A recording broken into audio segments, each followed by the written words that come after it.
Oi, gente, eu sou a Estela, sou professora do programa de residência pedagógica e hoje a gente vai ter uma aula sobre enzimas e também sobre vitaminas. Vamos lá?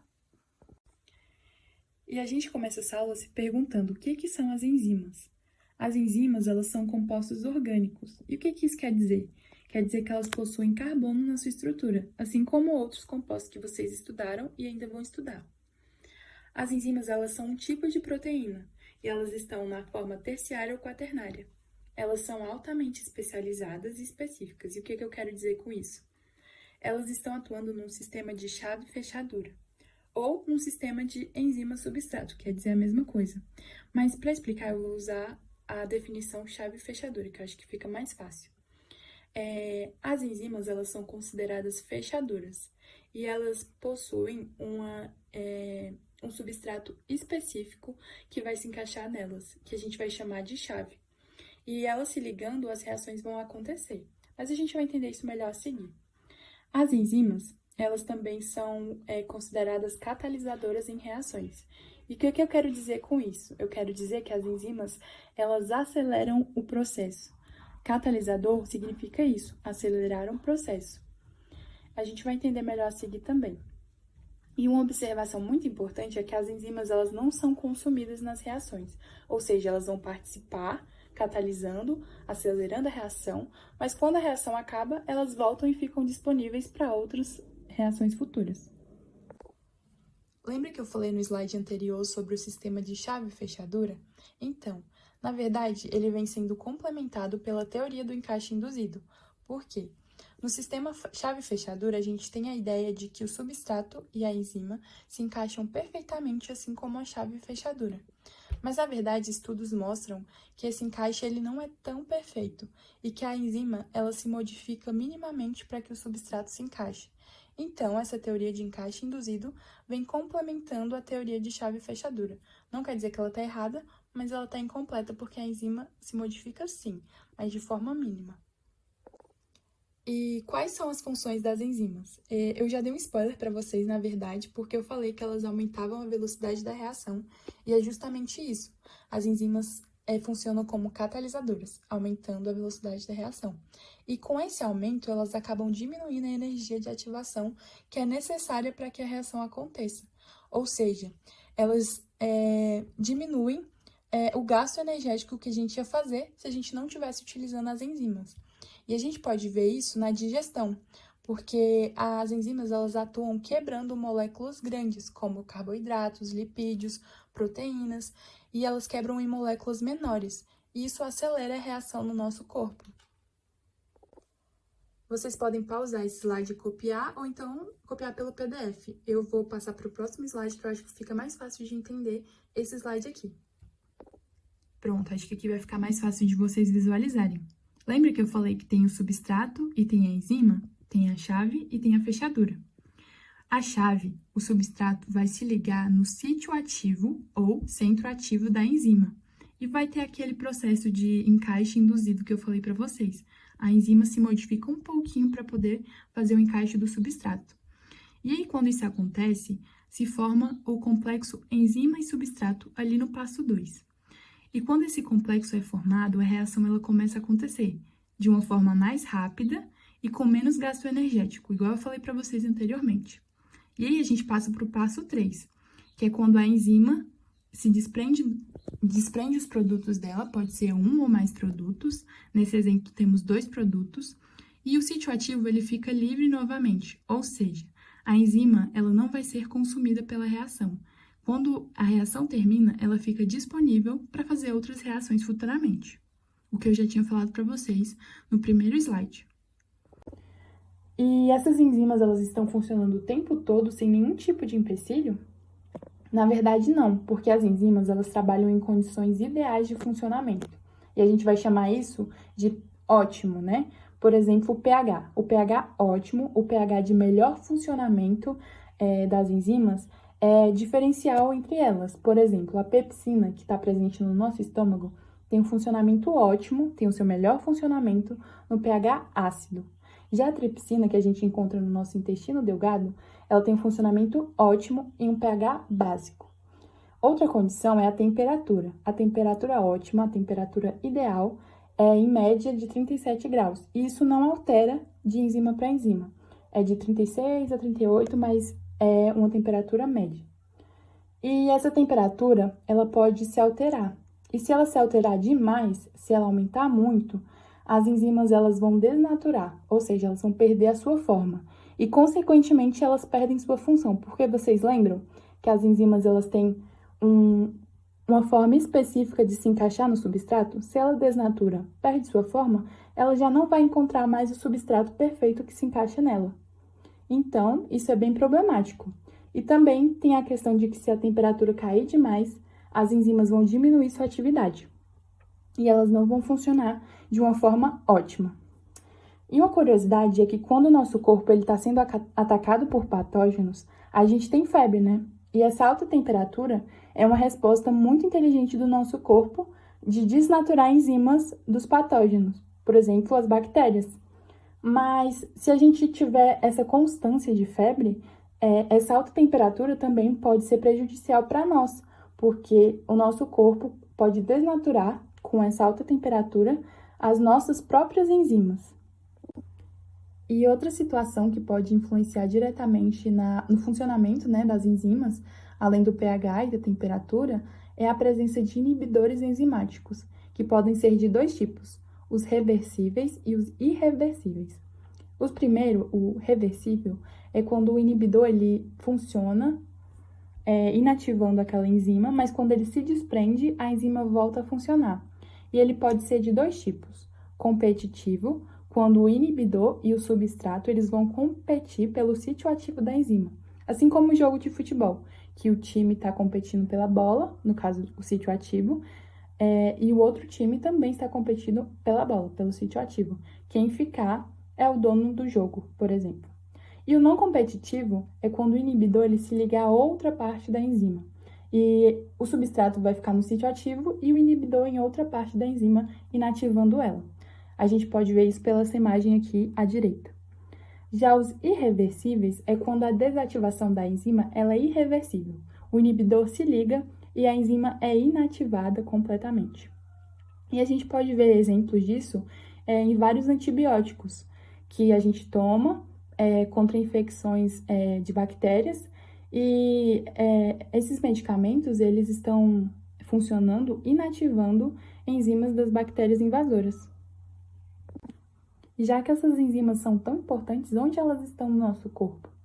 As enzimas podem ser encontradas dentro das células ou mesmo fora das células. E fora das células, a gente vai encontrar elas em fluidos corporais, como, por exemplo, existem enzimas presentes na nossa saliva, enzimas que vão quebrar moléculas grandes em moléculas menores. E também no suco digestório do estômago, mas existem vários outros exemplos.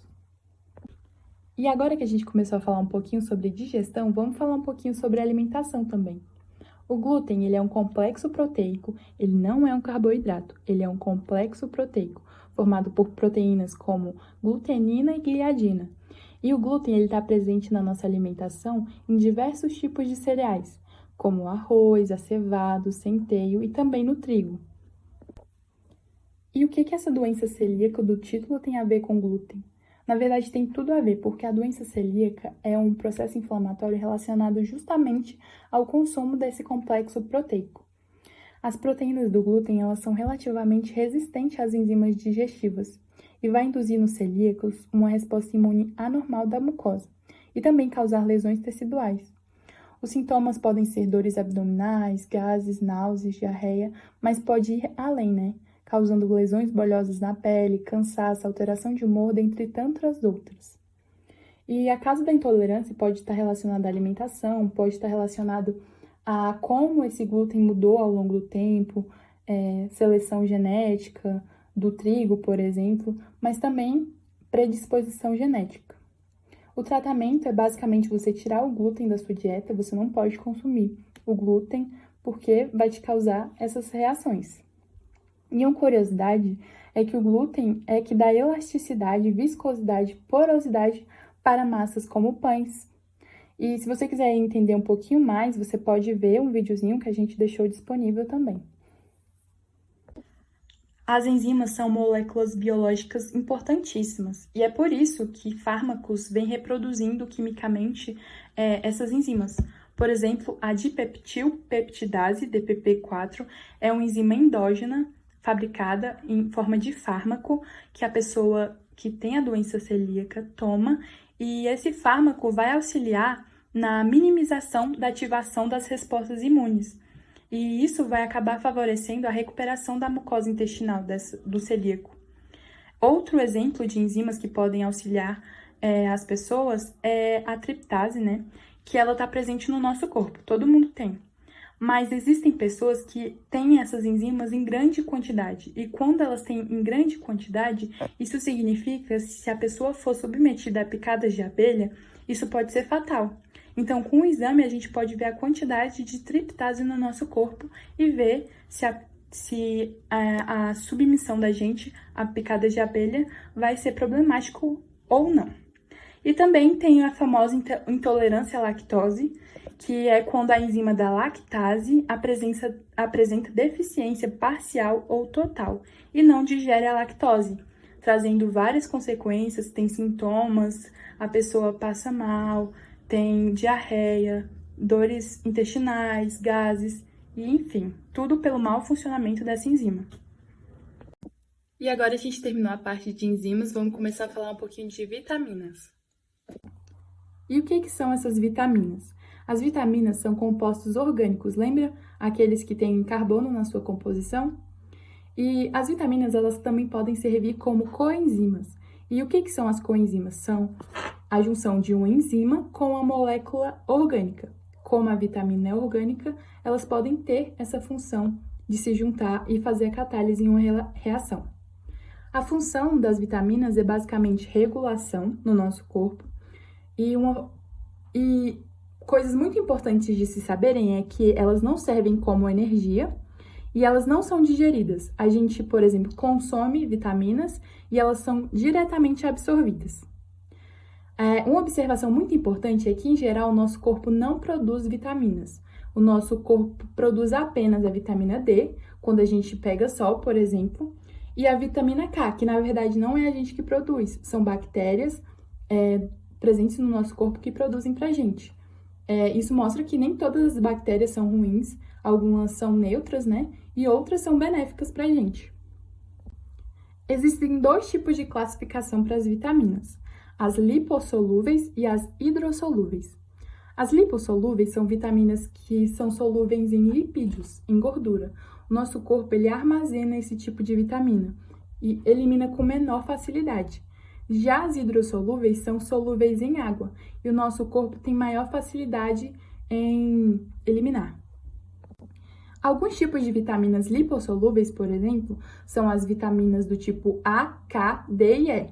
A vitamina A, por exemplo, é a vitamina que tem a função de saúde da retina e do tecido epitelial. Então, por exemplo, você está com a pele ressecada, talvez você esteja com falta de vitamina A. E a falta justamente causa isso no epitélio, né? Esse ressecamento, e também pode causar cegueira noturna, que é uma condição em que você tem dificuldade de enxergar no escuro, por exemplo. E a maior fonte de vitamina A é justamente laticínios, fígado, ovos. Você pode se alimentar dessas coisas para poder introduzir vitamina A no seu corpo. Agora, falando um pouquinho da vitamina D, a função dela é a absorção e depósito de cálcio. Então, a falta da vitamina D pode causar raquitismo em crianças, por exemplo, e fraqueza óssea, se você já é uma pessoa jovem, adulta, por exemplo. Causa osteoporose em muitas pessoas, é a falta de vitamina D. E a fonte em alimentos é laticínios, peixes, gema e também o sol, né? Que a gente falou no slide anterior, que o sol, em contato com a sua pele, que tem lipídios, vai produzir a vitamina D, uma das exceções, né? A vitamina K, que a função dela crucial é a coagulação sanguínea, e a falta dela causa hemorragias. A fonte é em ovos, verduras, fígado, e uma observação que a gente já falou anteriormente é que a vitamina K ela é produzida por bactérias pra gente no nosso corpo. E outra observação importante é que a vitamina K forma coenzimas, né? E a vitamina E, que tem função antioxidante, assim como outras vitaminas, mas a gente colocou nesse exemplo aqui para explicitar, e tem função também de saúde das hemácias. E a falta dela pode causar anemia e lesão muscular. E as fontes é basicamente vegetais, legumes, ovos. E falando um pouquinho sobre as vitaminas hidrossolúveis, são vitaminas que auxiliam na síntese de colágeno. E a falta dessa síntese de colágeno pode causar, por exemplo, o escorbuto em casos graves, que é uma condição em que a pessoa fica com feridas nas mucosas, causa sangramento, infecção e pode levar até a morte. E a fonte de vitamina C são frutas cítricas. E uma coisa muito interessante de se saber é que em grandes navegações no passado, né, inclusive na navegação de colonizadores aqui para o Brasil, muitos deles eram acometidos por escorbuto, por ficarem muito tempo sem ter contato com a vitaminose da vitamina C. E aí tem alguns relatos que dizem que os indígenas alguns deles receberam amigavelmente os portugueses, e quando eles viam eles fracos, eles davam alimento, e o alimento deles era justamente frutas que continham, algumas delas, né, a vitamina C. E aí esses portugueses melhoravam. E aí os colonizadores até achavam que o Brasil era uma terra mágica, porque além da flora e da fauna belíssima, tinha poder de cura. E hoje a gente sabe que essa cura do escorbuto provém justamente da vitamina C. E outros exemplos de vitaminas hidrossolúveis são as vitaminas do complexo B. A gente vai falar um pouquinho no próximo slide, mas é importante ressaltar que esse complexo B também forma coenzimas. Então, ele se une a uma enzima, formando uma coenzima e servindo como catalisador. E a fonte de vitaminas desse complexo é basicamente cereais, carnes e legumes. Mas vamos explicar um pouquinho mais no outro slide. A vitamina B1, por exemplo, ela tem a função de metabolismo de açúcares e lipídios, e a falta dessa vitamina causa o beriberi. Já a vitamina B2, ela tem a função de respiração celular, e a falta dela pode causar rachaduras na boca, anemia. A vitamina B3 tem a função de saúde do epitélio intestinal, né, e respiração celular, e a falta dela causa o pellagra, que são lesões na pele, né. A B5 tem a função de respiração celular também, né, e metabolismo de gordura. E a falta dela, um dos sintomas pode ser formigamentos. A vitamina B6, ela tem a função de saúde do sistema nervoso central e a falta causa justamente lesões nesse sistema. A B8 tem a função de síntese de queratina, né, da nossa pele, e a falta causa justamente inflamações na pele. A B9, ela está mais associada a mulheres grávidas, e a função dela é a formação do tubo neural. E a falta pode causar má formação desse tubo no feto, por exemplo.